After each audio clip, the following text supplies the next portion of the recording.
This morning, I am going to speak on Moses in the book of Exodus. In chapter 3, starting with verse 10, God said to Moses, "So now go. I am sending you to Pharaoh to bring my people, the Israelites, out of Egypt." So we know that Moses was called and he was chosen specifically by God. His response to the Lord was, "Who am I that I should go?" Basically saying he was not worthy. Like, God, you got the wrong guy. God replied, "I will be with you, Moses."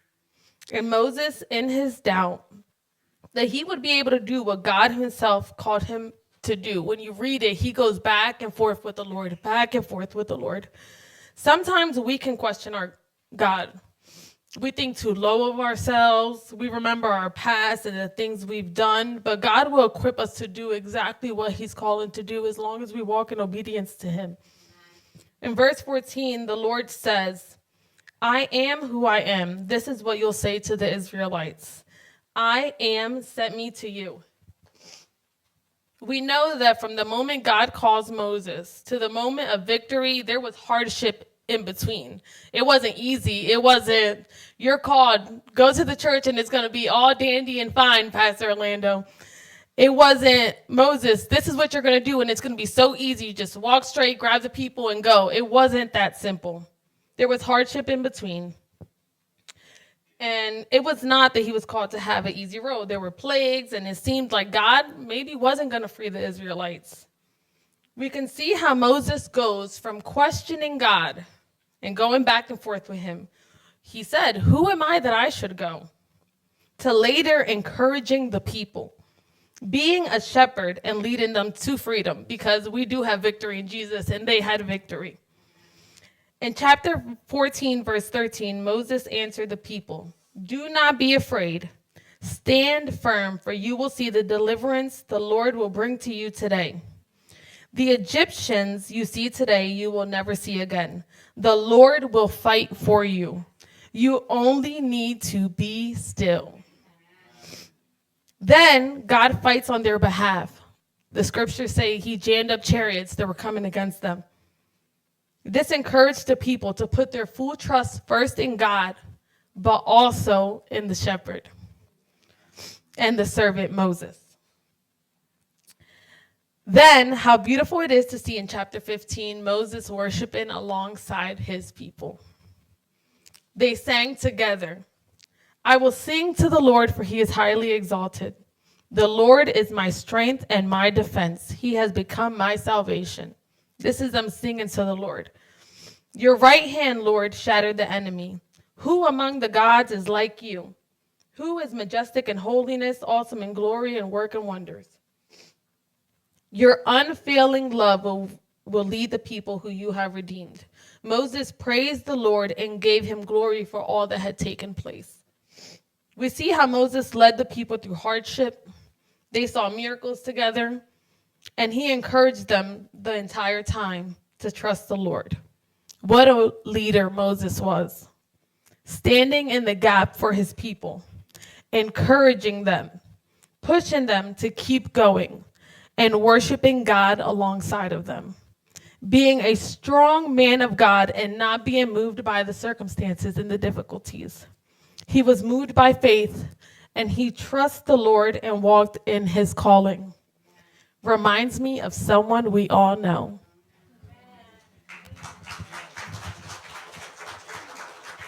Thank you, Cynthia, for showing us who Moses was. When we look at Pastor and his ministry, we think of how he relates to Moses. So that's why Cynthia was just giving us, a story about Moses, just showing who Moses was as a man in his ministry. So Moses was a humble man. He didn't think that God had the right person to free the Israelites from Pharaoh. In Exodus chapter 4, verse 10, Moses said to the Lord, "Pardon your servant, Lord. I have never been an eloquent speaker, neither in the past nor since you have spoken to your servant. I am slow at speaking and tongue." When the pastor first began his ministry here at Life Church, he would say, "God, you have the wrong person." And he would say, "I'm not an eloquent speaker. I'm not equipped, but God." Just as God equipped Moses to free the Israelites, God has equipped Pastor to lead Life Church. God equipped Pastor to go to ministry school, to be an assistant pastor here for many years, and he equipped Pastor to lead Life Church. It was not by Pastor's will or strength that he has been put in this position. It was all God from the beginning, and God has never left his side. When Moses was called to help the Israelites, it wasn't about a title Moses wanted. He just wanted to do God's will and obey God to lead the Israelites to freedom. From the beginning of Pastor's journey at Life Church, Pastor has made it his mission to only make one name famous, and that is Jesus Christ. On another note, knowing a person's character and how they serve says a lot about a person, but especially for a pastor. Mark chapter 10, verse 45 says, "For even the Son of Man came not to serve, but to serve, and to give his life as a ransom for many." It's rare to see a pastor serving people of the church personally. Pastor is an example of this quality. He's always there for us, taking people to doctor's appointments, helping us move, fixing things in our home, dropping off food for people in and outside of our church, calling people to make sure that we're okay and that he missed us on a Sunday, and showing up for us when we need him most. Pastor is an example of how to serve and lay his life down as a shepherd does for his flock. Moses led thousands upon thousands of people to the promised land. He laid his life down for Christ, and despite all personal and worldly obstacles that Pharaoh caused, Moses still honored God by fulfilling his calling on his life. Despite Pastor thinking he wasn't equipped, he still followed God's plan for his life. Pastor is an example of a modern-day Moses. Pastor, on behalf of the church staff and the people of Life Church, we want to thank you for all that you do.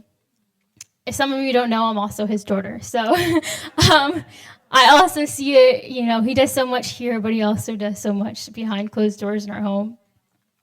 So you have been there through us with the highs and the lows. You're always extending God's love to us. And we are so thankful for everything you have done here for Life Church. We appreciate your time and commitment toward us. We thank you for the little and the big things. We also thank you for standing behind the pastor, all of you. We thank you because he couldn't have done it by himself. So we thank you guys too.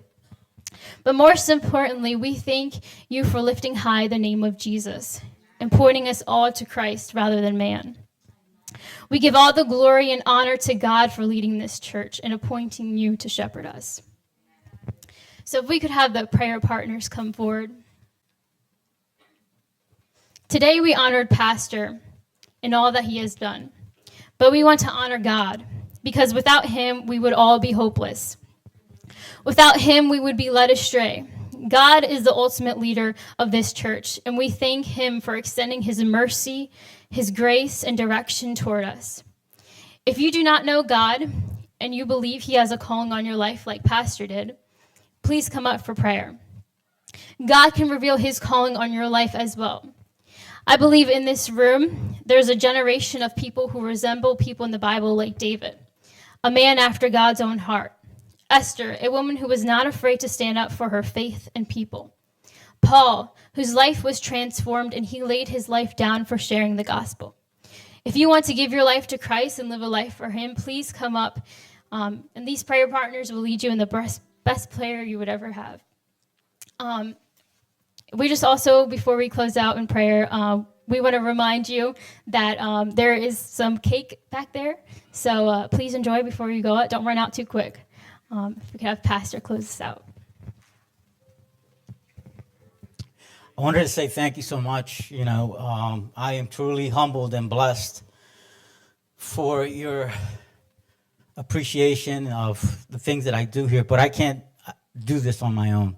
I want to honor my wife for being there for me, my daughter. If I can have my kids come up.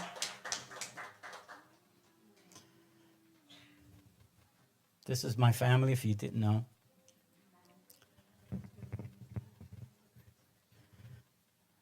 Next year, we'll have a little one. He'll probably be playing the drums. But I want to thank you guys because I can't do this just myself. And I also, if the leaders of the church, if you can stand up, please. Those who are serving, those who have had their hand in everything in the church, I thank you for everything that you have done, everything that you're doing. Derek, you're also, Brittany, you're also, Teresa, all you guys, Mike and Ashley, thank you guys for everything that you do. It is an honor to serve. It's an honor to serve with you. It's an honor to be used by God. You feel a lot of times like, am I actually making a difference? I want to make a difference. I want to change the world. I want to impact the world, but I wanted to do it in a way that it honors God and not me. I want to be used. For 15 years, I kind of ran away and I said, Lord, you got the wrong person, not me. So I finally gave in and said, all right, Lord, here am I, use me. And I'm here today because of him. And it's an honor to be the pastor you, to be there for you, to love on you, to pray for you, to care about you. It is an honor. And thank you, everyone, for serving and for your faithfulness. Nancy, Faith, thank you. Thank you, Mike, Ashley. Mike. I always get you guys' name, Mike and Apple, because you got Mike and Ashley, Mike and Apple. Thank you. Rachel, Stephen, thank you. Stacy, thank you. The board, everyone, thank you so much. Rodriguez, Karen, thank you so much for everything that you do. The whole church. But you have people serving, and they didn't get up when I asked you to get up, but you're serving.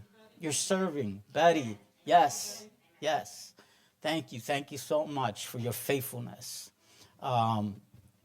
If we can, after we're praying or during we're praying, if we can sing the song again, I exalt thee, because I appreciate the honor that you have bestowed upon me this morning, but let's give it to the Lord now. Okay? God bless.